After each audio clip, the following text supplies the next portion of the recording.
அர்ஜுனா, நீ யாருக்கு பிறந்தாய்? யாருக்கு பிறந்தாய்? நீ யாருக்கு பிறந்த? எங்க அப்பா அம்மாக்கு தான் பிறந்தேன் நானு. அதாவது உன் அப்பா உங்க அம்மாவுக்கும் பிறந்த தாய் வயித்துல. நீ யாருக்கு பிறந்த? நான் எப்படி பிறந்தேன்? அததான் சொல்ல வந்தேன். அதுக்கு வர மாதிரி கலக்காரன் கலக்காரன். ஆமா, இந்த ஊருக்கு எடுக்க வந்த கலக்காரன். அதுக்கு என்ன ஊரை மட்டும் இல்ல, உலகத்தையே கெடுக்க. அது என்ன சாமர்த்தம்? நாரதன் நாரதன் நாரதன் கலகக்காரன் சொல்லுவாங்க. ஆனா கலகம் செய்வது உண்மைதான். ஆனா என் கலகம் கடைசியில நன்மையாதான் முடியும். பார்ப்பவர்களுக்கு கலகக்காரன் தான் சொல்லுவாங்க. இந்த உலகத்தை ஒரு நொடியில சுத்தி வரக்கூடிய நாரத மகாமுனிவர் ஒரே நொடியில நியூஸ் பேப்பர் நான் தான். குடும்பத்துல என்ன நடக்குது வெட்டி வளர்ச்சிமா நான் போய் வெளியே சொல்லிடுவேன். குடும்பம் நடக்குது கண்டிப்பா உனக்கு பூரா சொல்லுவேன். சொல்லிடுவேன். கிடப்பாரு உன் பேரு தானே? அம்மாய் சரி, என் குடும்பத்துல பூரா இன்னதான் நடக்குது. மொத்தமா தெரியும். சிரிப்பாங்க. அதனால இந்த தேவர் மூவர்களுக்கும் யாவருக்கும் நான் ஒரு தந்தி நியூஸ் பேப்பர் தந்தி தந்தி தந்தி நடந்து வரும். எப்படி ரேடியோ லிஸ்ட் கொடுக்குறோமோ அதை போல நானும் உலகத்தை ஒரு நொடியில சுத்தி வந்து சொல்றக்கூடிய ஆளுப்பா. செல்போன் இல்லையா இப்பது? நான் தானே தந்தி. இங்க இருப்பா அங்க இருப்ப ஆகணும் சோதரி பங்கு இருப்பேன். சரி, உலகத்தை ஒரு நொடியிலே சுத்தி வரக்கூடிய மகாமுனிவர். நான் எப்படி பிறந்த கழுத வைக்கல? எப்படி ரொம்ப அறிவு யாரு சொல்ற? நீ தானே போற? கேட்டு போய என்ன கிடையாது. உண்மையில சொல்ற. நீ எப்படி பிறந்த? கைதுக்கு பிறந்தன்னு சொல்றேன். மும்மூர்த்தி தேவர்கள் எல்லாம் ஒன்று சேர்ந்து அதாவது தேவ சபை கூட்டினார்கள். தேவசபையில தேவர்களாம் தலைவன் தேவேந்திரன் அவர் சபை கூட்டி ரம்பை ஊர்வசி மேனகத்திரவன் சொல்லும்படியான 4 மாதங்களை நடினமாட செய்தார்கள். அப்பொழுது தேவர்கள் எல்லாரும் சபையில அமர்ந்திருக்காங்க. ரம்பை ஊர்வசி ஆடு ஒரு ஆட்டத்தை பார்த்தார். யாரு? பிரம்மதேவன் உற்று நோக்கி பார்த்து கொண்டு ஏம்பா ஒரு பெண்ணு நடிக்கிறார் என்றால் சுத்தி இருப்பவங்கள இப்ப நாம நடிக்கிறோம். அதெல்லாம் யார பாக்குறாங்க? நம்மள பாக்குறாங்க. ஆனா நாமளே நடிக்கிறோம், நம்மளே பாக்குறாங்க. அப்படி நினைக்க முடியுமா? முடியாது. அவர் கூத்த பாக்குறாங்க, ஆளை பாக்குறாங்க. அதே போல தேவேந்திரனானவர் ஆடுகின்ற ஆட்டத்தை உற்று கவனித்துக் கொண்டிருக்கிறார். அப்பொழுது ஊர்வசி நடனமாடி கொண்டிருக்கிற பொழுது பெண் புத்தி இல்லையா? பெண் புத்தி. அப்போது என்ன செய்தார்? இவர் தேவேந்திரனாகப்பட்டவர் நம்மளையே உற்று நோக்கி பார்த்து கொண்டிருக்கிறார் நினைத்தார். அதுக்கு பக்கத்துல அறியாமல பிரம்மதேவனானவர் சுத்தி அமர்ந்து கொண்டிருக்கிறார். அவரும் இவரையே பாக்குறான்னு நினைக்கிறாங்க. தேவரை எல்லாரும் அவளை உற்று நோக்கி பார்த்து அப்போது பார்த்தார். அதுவும் அந்த உருவசி ஆகப்பட்டது பிரம்மதேவன் நம்மளை உத்து நோக்கி பார்த்து கொண்டே இருக்கிறாரு. என்ன காரணமா இருக்கும்? அதனால சபையை விட்டு வெளியேற வேண்டும் அப்படின்னு சொல்லிட்டு நடுநத்தை விட்டு வெளியேறி சென்றது. இதை பார்த்தால் பிரம்மதேவன் நம்மளை ஜாடை செய்து விட்டு தான் இந்த உருவசி போகிறாளே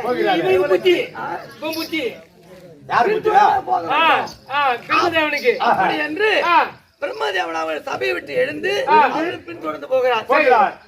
உருவத்தை திரும்பி பார்த்தது வருவதை பார்த்தால் இன்னும் 2 அடி சேர்த்து வச்சு அவரு அந்த பெண்ணு ஓட பிரம்மதேவன் ஓட அது ஓட இது ஓட ஓட ஓட ஓட ஓடிக்கொண்டே இருக்கிறார்கள். எங்கு சென்று ஆளு விடுவது கிடையாது பிரம்மதேவன். இவர் நம்மளை பின்தொடர்ந்து வருகிறாரு, நாம எப்படி நாம் மானத்தை காத்துக் கொள்வது அப்படி என்று சுட்டு முது பார்த்தது. ஒரு குட்டிச்சவர் கையில கட்டி கொண்டு அந்த குட்டிச்சவத்துல கையில கையில கட்டா அங்கதான் கட்டிருக்கும் கழுத. அப்பொழுது பார்த்தால் கழுதையோடு கழுதையாக உருமாறி கொண்டது. ஊர்வசி பெண் கழுதை ஆகிவிட்டது. சரிமா. அப்போது சுத்தி வந்து பார்த்தார். என்னடா இங்க வந்த ஊர்வசி அவன் எங்கே சென்றிருக்கிறார் பார்க்க வேண்டுமே, காணவில்லையே அப்படி என்று சுத்தமா தான் தெரிந்து நானும் திருஷ்டியால் அறிந்தார். எங்கே சென்றிருக்கிறான் பார்த்தா பெண் கழுதியாக இருக்கிறார். அந்த சமயத்துல இவர் என்ன ஆண் கழுதியா வடிவெடுத்தார். ஆமா, கழுதி போய் ஒரு மனிதன் சேர முடியாது. நீ நாய போவியா? அவன் நாய இல்ல கேக்குற ஒரு பேச்சு அவ்வளவு கேவலமா போயிட்டு. அதனால ஒரு ஆண் கழுதியாக பிரம்மதேவன் வடிவெடுத்து கிட்டை அணைக்கிற தருணத்துல கலைவாணி பார்த்தது. அடடா, நம் கணவர் நம்மளை விட்டு விட்டு அவளை சேர போகிறாரு அப்படி என்று சரஸ்வதி அம்மன் ஒரு பெண் கழுதை வடிவெடுத்து வந்து கட்டி அணைத்தது. அப்பொழுது ரிஷி பண்றது ஆத்தாங்காமல் தேவதை ரிஷி பண்ற இல்லையா, ஒரு ஆண் குழந்தை பிறந்து விட்டது. கழுத கோட்டால பிறந்தா, அந்த கழுத கோட்டையில பிறந்தவ இந்த நாரதன். அதனால அப்படி வந்து உடனே ஒரு வெடி பொழுதுமா எடுத்து வளர்த்து வந்தாங்க. தினந்தோறும் அந்த யாகாளி விட்டார் அங்கே விட்டு போயிட்டாங்க. இவங்க போயிட்டாங்க. அது கடை கெட்டு போட்டாத குழந்தை நாத்தில கலந்து நாத்திலே கலட்டும் போயிட்டாங்க தேவலோகம். அப்பொழுது அந்த வண்ணானும் வண்ணாத்தியும் வீட்டுக்குள்ள இருந்து வெளியே வந்து பார்த்தா குழந்தை எப்படி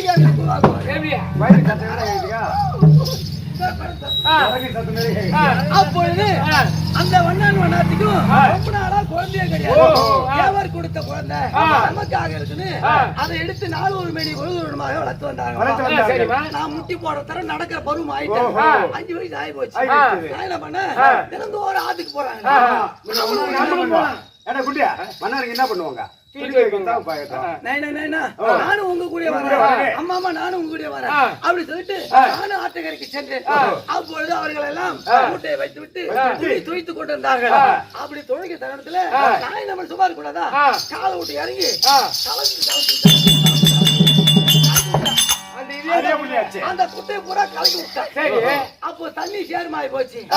அடாடா பார்த்தேன் அந்த வண்ணான், அந்த குட்டையை இப்படி கலக்கிட்டானே நம்ம எப்படி துணிச்சு இருக்குது. அப்போ அந்த கலக்க கலங்க பத்தியா, இதான்டா கலங்கக்காரன், இதெல்லாம் கலக்கி விட்டோம் நானு. அப்ப அந்த வண்ணான் சரி உனக்கு புள்ள பொண்டாட்டி யாருக்கு? உனக்கு எதனா ஓப்பன் இப்படிதான் ஒருத்தன் என்ன கேள்வி கேட்டான், கல்யாணம் பண்ண கிடக்குறிய அப்படின்னு சொல்லிட்டு என்ன கேட்ட உடனே பார்த்தேன், நாம எப்படியாவது ஒரு கல்யாணம் பண்ணுவோம் அப்படின்னு ஒரு ஆசை வந்துச்சா. எங்க போனா நமக்கு கொண்டாடி கிடைக்கும் அப்படின்னு சொல்லி யோசனை பண்ணேன். நேரா தாத்தா கிட்ட போனேன். என்ன வாசம் தாத்தா கிட்ட போய் தாத்தா தாத்தா நான் கல்யாணம் பண்ணிக்கணும், எனக்கு பொண்டாட்டி வேணும். உனக்கேண்டா பொண்ணு கொடுப்பான், முற்றிலும் திறந்த ஞானி, மண்ணாசை பொண்ணாசை பொருளாசை மூவாசை திறந்தவன் இல்லாதவரு. ஞானம் ஞானத்துல ஐயா கையில் என்னது? இது கங்கண கட்டை கட்டை. இது பட்டை நெத்தில பட்டை தலையில இது சும்மாடு கட்டை போட பொட்டை. அப்படின்னு யாரு கொடுப்பாங்க பொண்ணு? யாரு கொடுப்பாங்க? நீதான் இப்படி முற்றிலும் ஞானியா இருக்கிறியா, உனக்கு எவனும் பொண்ணு தர மாட்டான், உனக்காக போய் நாயபுரா பொண்ணுக்காக அப்படி சொல்லிட்டாரு. தாத்தா நீ வச்சன பண்ற எல்லாருக்கும் பொண்டாட்டி பிள்ளை நடக்கிறாங்க அப்படி என்ன பண்ண தாத்தா, உனக்கு எத்தனை பொண்டாட்டின்னு? எனக்கு 8 பொண்டாட்டிக்கு. அப்புறம் சரி கோவலமாக எத்தனை பேர் இருக்கிறாங்க? ஏன்னா சொந்த பொண்டாட்டிங்க பாட்டிமார கேட்க கூடாது. கோவலத்துக்கு எத்தனை பேருண்ணா? 12,828 பேர் இருக்கிறாங்க. அதுல ஒண்ணு உடுத்தாத்தா எனக்கு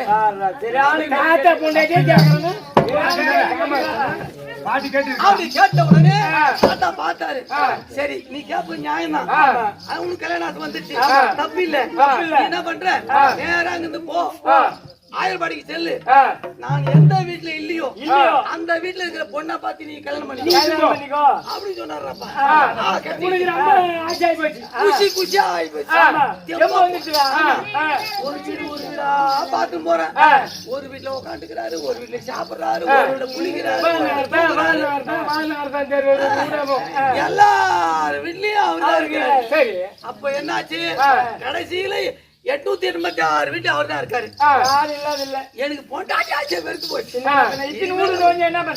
பொட்டையா கூட இருந்தலாம் அப்படின்னு சொல்லிட்டு தாத்தா நீ இல்லாத எறும்பாள், அதாவது சொல்லுவாங்க எல்லா இடத்துலயுமே தூணிலும் இரும்புல இருப்பவர் நீதான், எனக்கு பொட்டாட்டியே வேணாம் தாத்தா அப்படின்னு சொல்லிட்டு அப்படியே விட்டு அப்படியே இருக்கிறேன்.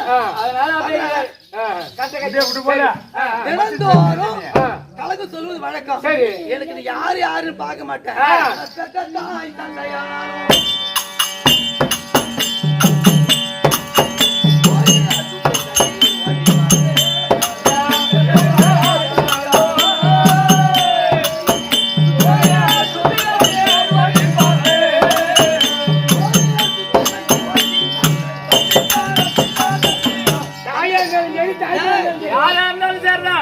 ஒரு நாளைக்காகிலும் ஒரு பொய்யை சொல்லாவிட்டால் உன் பயிரானது வீங்கி தலையானது 16 சுற்றா வெடித்து போடுகிறது தக்கன் கொடுத்த சாபம். உனக்கு தக்க ஒரு சாபம் கொடுத்தா அந்த தக்க வீட சாபம் மாதிரி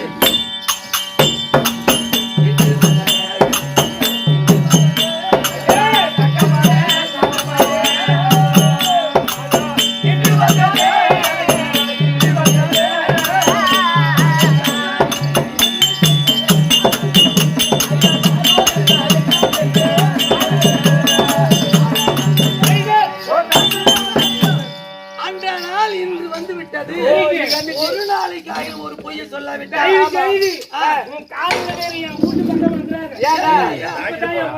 ஒரு மாசமா சந்தோஷமா அதனால எங்கே செல்ல வேண்டும் கலகத்தை போய் செய்ய வேணும் பாக்கணும்னா முதல்ல அப்பா அம்மா ஆசீர்வாதம் அதனால ஓடோடி சென்று நாரதன் வந்து சென்று தாய்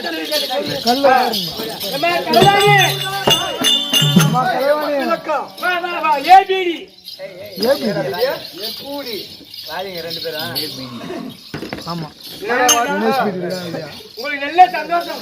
எப்படி உங்க மகன் வந்துக்கிறாரு நாரதன் வாய் என்றாலும் கலகம் போய் என்றாலும் கலகம் அவன் வந்தா சும்மா வர மாட்டான். புண்ணியம் காக்கைக்கு தன் குஞ்சு பொன் குஞ்சு பெத்த மகனாச்சு அப்பா அம்மா என்ன பண்ணிக்கிறாங்க? சந்தோஷமா ரெண்டு பேரும் என்னதான் பண்றாங்க? 2 பேரும் ஒழுங்கான இருக்கிறாங்க. என்னடா இது? சரி அவங்க எப்படிதான் சரி தாய் தந்தி பார்க்க போறோம். ஆனா ஒரு பாதத்தை பண்ணி உண்மையா ஒரு தடவை போட்டு பண்ணிடுவோம். சரி அப்பமா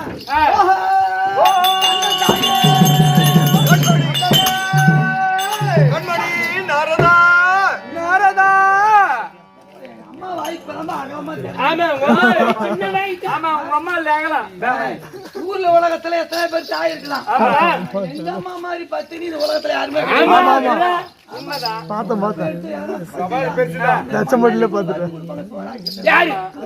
ஒரு வம்பு வச்சிருக்காங்க. நீ பண்ண வேலை தானே அது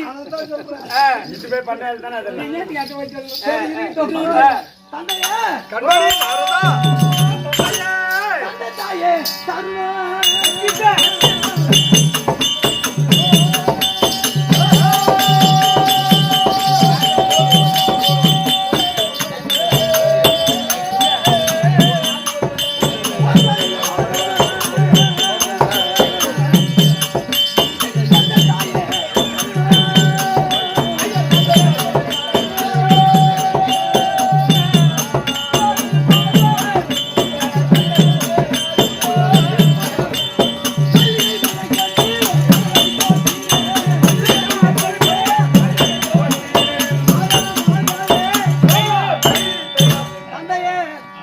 நாரதா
சுகமாக வாழ வேண்டும் ஆசீர்வாதம் அளித்து.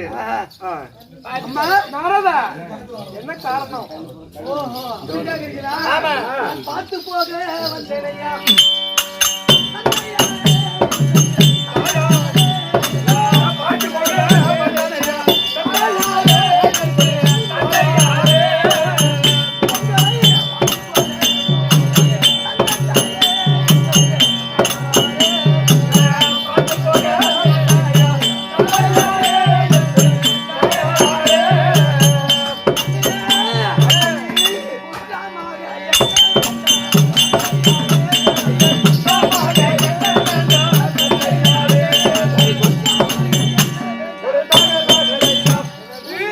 எல்லாரையும் பார்த்து ஆசீர்வாதம் பெற்று போகலாம் என்று வந்த வேற ஒண்ணும் கிடையாது. வந்தா கலகம், ஆமா போனா கலகம். ஆமா. உனக்கு எத்தனை பண்ணு தெரியுமா? நான் என்ன பண்ண அட பார்த்தது போதுமாடா நாரதமே.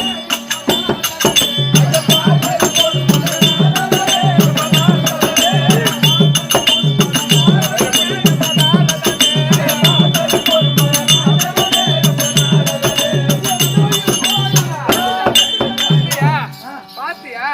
போ போ. இருமா இருமா ஏதோ ஒரு பெத்த தாய் தானே பெட்ட தலையா வந்துச்சு. ஒரு பால் குடுக்கலாம்.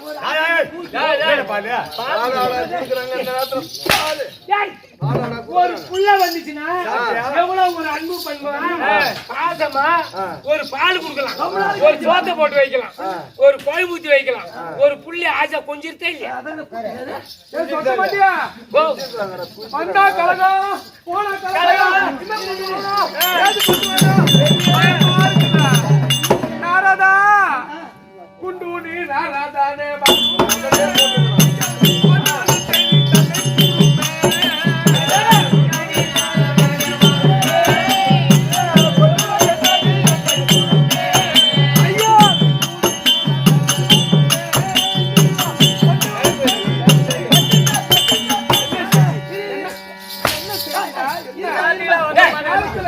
என்ன பண்ண தெரியுமா? இரும்பு துண்டை கொடுத்து யாரு பத்திரின்னு பார்த்தானே நீங்க எதை எடுத்துட்டு வந்துக்கிறேன் எங்க அம்மா சொல்றது உண்மைதான். எப்படி? அதாவது ஒரு காலத்துல நான் என்ன செய்தேன், பத்தினி பத்தினி பத்தினி எல்லாமே மும்மூர்த்தி தேவர் பொண்டாட்டிகளும் சொல்றாங்க. அவங்களை விட்டு வைக்கலாமா? செத்து பண்ணீங்க.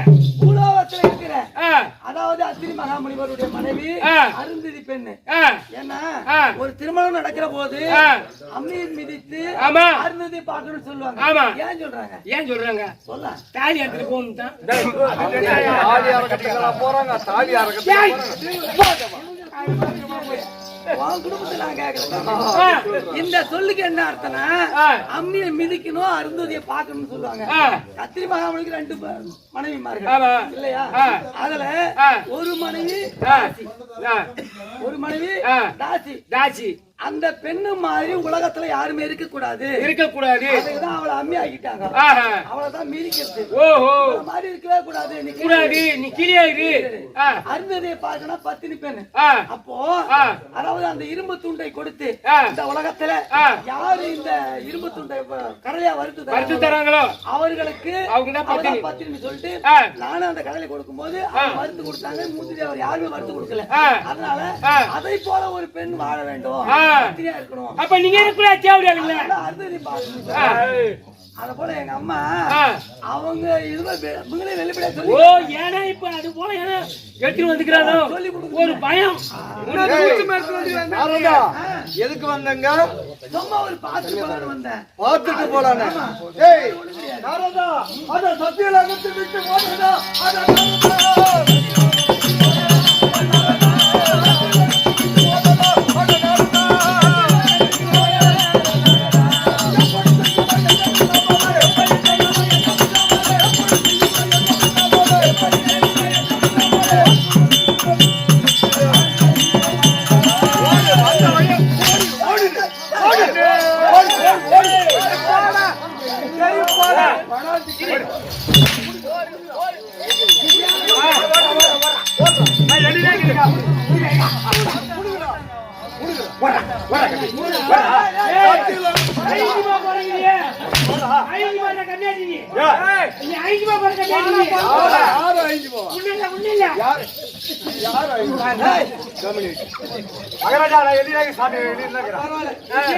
கை பிடிபிடி வருது. என்னடா கைவாட்டமா? ஒரு பிள்ளை என்று பாராமல்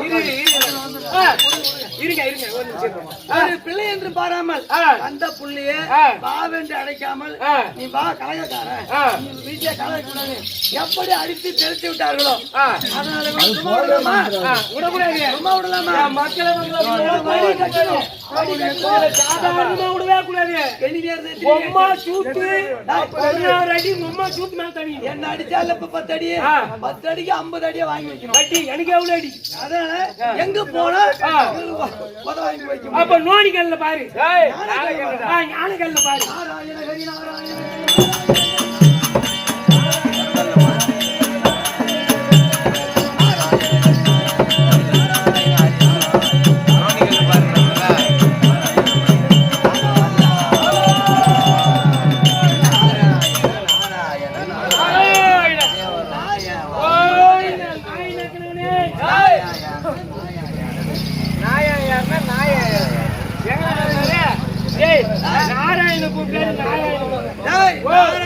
மரத்துல ஏறினாரு நான் ஏன் ஏறினேன் நான் ஏறலையே அதான் நாராயண ஏறினாரு அதனால இவர்களை பழி வாங்க வேண்டும் பழிக்கு பழி உதைக்கு உத வாங்க வேண்டும் அதனால அயோத்தியாபுரி சென்று அங்கே இருக்கின்ற பத்மாசுரன் இடத்திலே நாம இவங்க ஒண்ணுக்கு ரெண்டா கலகத்தை மூட்டி மக்களை உர வாங்க வைக்கல என் பேர்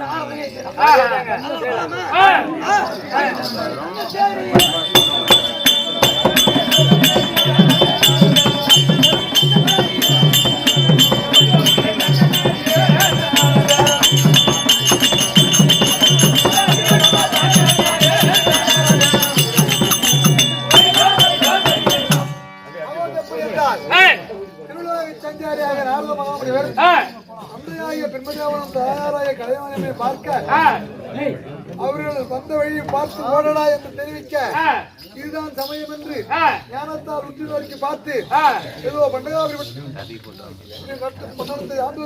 ஆண்டு வரும்படியான ஆமா பத்மாசுரத்தில் சென்று கலகம் செய்ய வேண்டும் செல்ல பத்மாசுரன் தர்பார் அன்னவரால் கதை